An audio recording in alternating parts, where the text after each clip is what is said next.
Hello, everyone. Welcome to the Hold On to That podcast. I'm your host, Erin. And today's episode is about disappointment. And I don't want this episode to have like a negative connotation. I really want it to help people because we deal with disappointment every day, right? And all of us. It's not just something that some of us come across. It happens to everybody. And it can go from being something small that really just kind of like puts a blip into whatever's going on, or it can be something that you were really holding out hope for, and then it's just like crushed and you're devastated. So the reason I'm making this episode, which it is the end of January, this episode isn't going to come out until the end of February because I have other episodes that were planned, but I needed to film this right now because I'm feeling disappointed at this moment, and a month from now I might be feeling a different way, and I just wanted to be very authentic with my emotions and how I'm feeling right now, even though this won't come out for another month. So yesterday they announced the overnight walk, the dates, and the location. And I had been waiting for this to come out since I decided I wanted to do the overnight walk, which was in November. And I've recorded an episode with Johnny. I've recorded episodes by myself. I recorded an episode with Chelsea. And with all those people, and on my podcast, I have talked about doing the overnight walk and how excited I was and how I already started training and I got a walking pad and I've been walking. There was one weekend in June that I would not be able to do it because I'm a dance instructor and we have spring recitals, and the two studios I teach at, the recitals are the same weekend. So this one singular weekend is the only one in June I would not be able to do. And I had hoped that it wouldn't be that weekend because it's usually towards the end of June, if I'm recalling correctly, and the dates that I've looked at in the past, it's usually in the 20s. They announced that it's going to be the weekend of my recitals. So I cannot do the walk. It's not possible. If the location had been in Philly, maybe I would have done it. It would have been crazy, and I would have literally left a recital Saturday, done the walk, went to bed for like 2 hours, and then gone back to recitals. So that probably isn't very realistic either, but it is in Chicago, so it is a plane ride away for me. So I can't do the walk, and this has been something that I have been talking about for months, and I'm getting emotional right now. And when I saw that email yesterday, I was at work. I think I just like made a noise, like a exasperated sigh / scream, and I like threw my head on the table.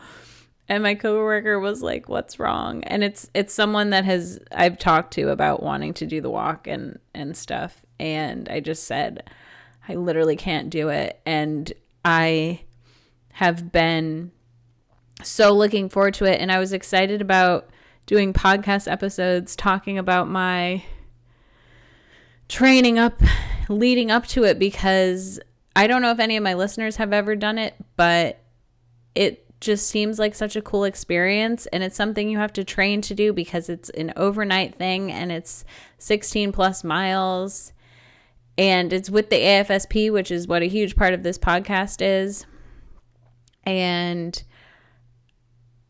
so thinking about I've lost the opportunity to do that. I've lost the training potential. I've lost all the episodes in the future that I was going to do geared towards this walk, and it was like a gut punch, and I'm still upset about it.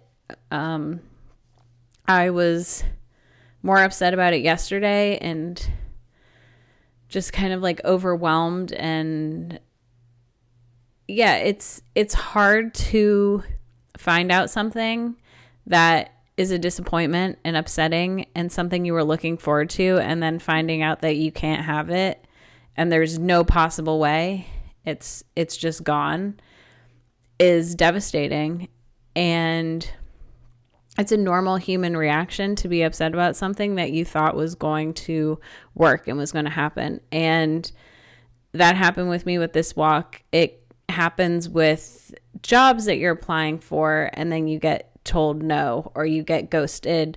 And it happens with dating. If someone that you're having a good time with is not feeling the same way and they end it with you or they ghost it, it's hard to accept, because it's something that you were looking forward to and you were so close to it, and then it's just gone and there's nothing you can do about it. It is out of your control.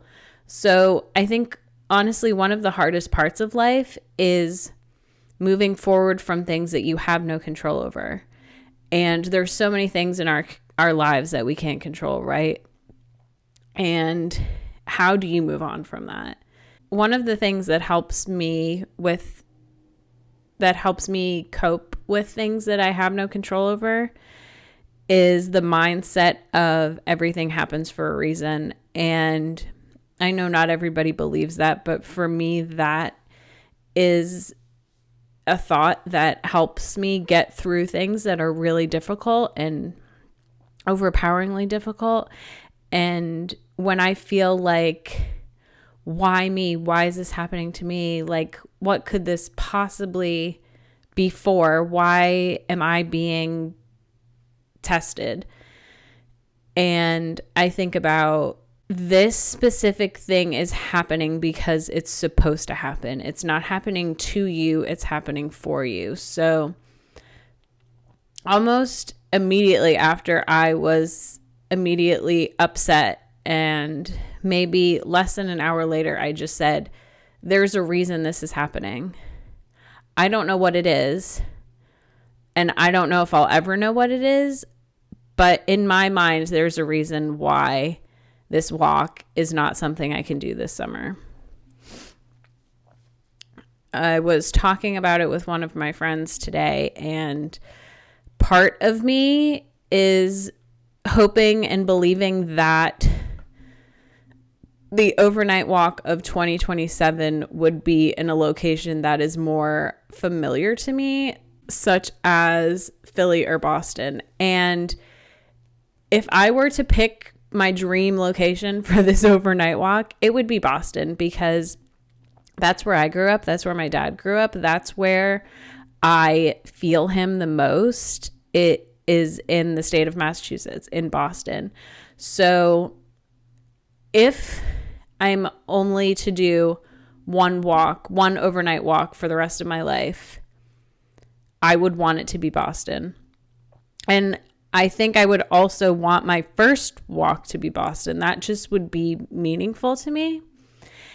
And I truly hope that the walk does not stay the second weekend of June next year, because if so, I wouldn't be able to do that either.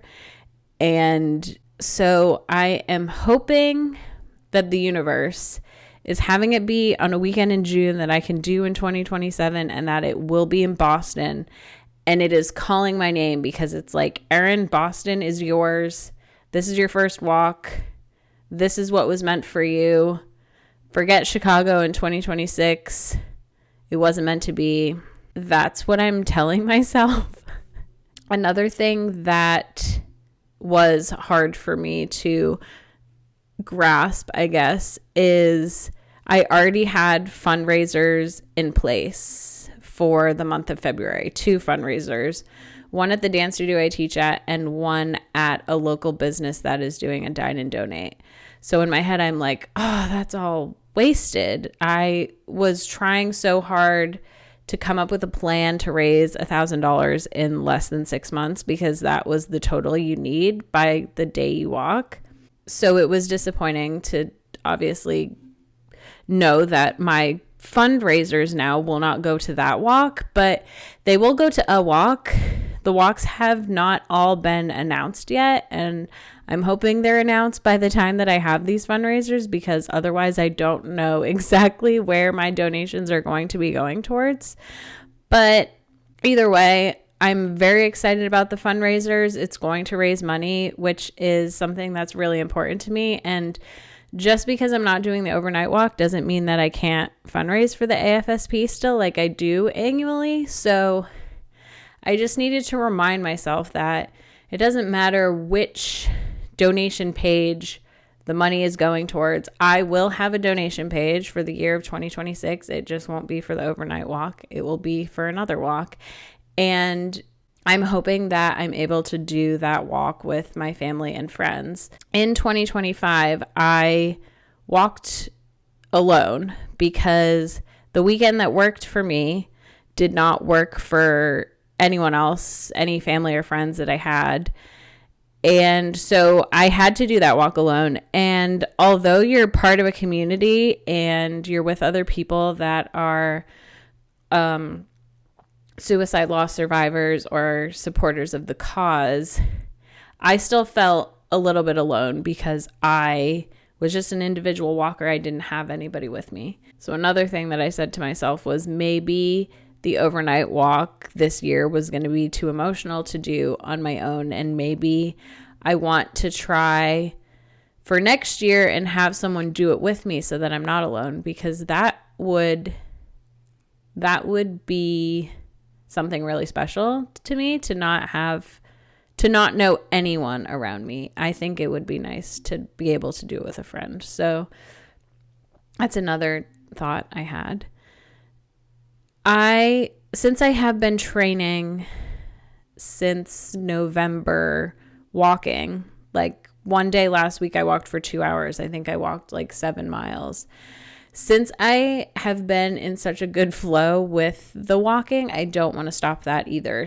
Even though I'm not going to be doing the walk with the 16 plus miles, I don't want to give up my goal of walking 16 miles in June. And I'd really still like, I know that you can participate virtually. I don't know what the details of that are yet, if you do it the same night, because honestly, where are you walking 16 plus miles at night that you're safe? Like nighttime walking isn't something a lot of people do. So I don't know if it has to be done the same night or if it's done during the day, if you don't walk as many miles. I don't know. But I'd really like to complete a 16-mile walk if possible this year. That is still something I would like to do. It might have to be like a whole day thing, like start at 9, end at 9. I don't know. Or maybe it won't even take me that long. I don't know. But that is something I want to try. Try to walk 16 miles by June, even if it's not for the overnight walk. That way I'll also know that I can do it. And when I go to do it in 2027, hopefully I already know that I can do it, and I won't be worried about it or have any anxiety about how long I'm going for or my legs giving out or anything, because I will have done it the previous year on my own, under my own terms. So my goal for 2026, one of them I know is already, I'm not going to say not possible. I'm going to say my goal has changed. So my goal for 2026 was to do the overnight walk wherever it was and whenever it was. Since that no longer aligns with something I can do, my goal has shifted to still being able to walk 16 plus miles by June. I still want to raise $1,000 for the AFSP in whatever walk I do. And I'm adding the goal of being able to do a walk with my friends and family this year, because it has been a while since I have had a big team to walk with me, and it would mean a lot to me to have a team surrounded by my friends and family and not just walk alone this year. So those are my new goals for 2026. And although I am very disappointed in not being able to do the overnight walk, I know that this was out of my hands. I had no control over it. And I'm choosing to believe that there was a reason that this year is not meant for me for the overnight walk. But it has made me just that more determined that I will do a walk eventually, just a matter of where and when it is. I hope for 2027, but if that doesn't happen, I just have to keep believing that one year will be my year and I will eventually do it. It's just a matter of time. And the universe has my timing down for a reason. Things are the way they are for a reason. And I hope that thinking that can help some of you as well, in case you're going through something and you're saying, why is this happening to me? I wanted things to go this way and they're going that way. Why is this happening? Try to believe that there is a reason behind it, and your path is not the one that you thought it was. You're being guided somewhere else, and there's a reason for it. Thank you for listening and supporting. And I know some of you listeners out there knew that this was something I really wanted to do. So thank you for supporting me, and thank you for believing in me. And I know my time will come with this overnight walk. 2026 is just not the time for it, but it will come. So thank you for listening. I will see you next time. Bye. Thank you so much for listening. Our website is holdontildawn.com and our email is holdontildawn@gmail.com. You can follow us on Instagram at holdontildawn and on Facebook at Hold On Till Dawn Benefit Concert. See you next time.